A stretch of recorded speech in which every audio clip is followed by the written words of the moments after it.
Magandang umaga, Bagong Pilipinas. Narito ang Police News Express sa oras na ito.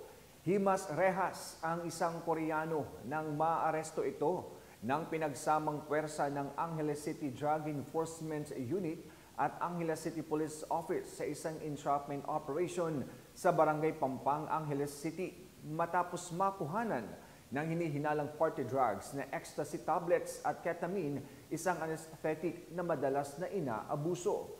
Nakumpiska mula sa sospek na si alias Kim o July Kim ang 12 tableta ng ecstasy na nagkakahalaga ng mahigit 20,000 piso at kalahating gramo ng hinihinalang ketamine na nagkakahalaga naman ng mahigit 2,000 piso. Samantala, nahaharap sa kasong paglabag sa Republic Act 9165 o Comprehensive Dangerous Drugs Act of 2002 ang nasabing sospek.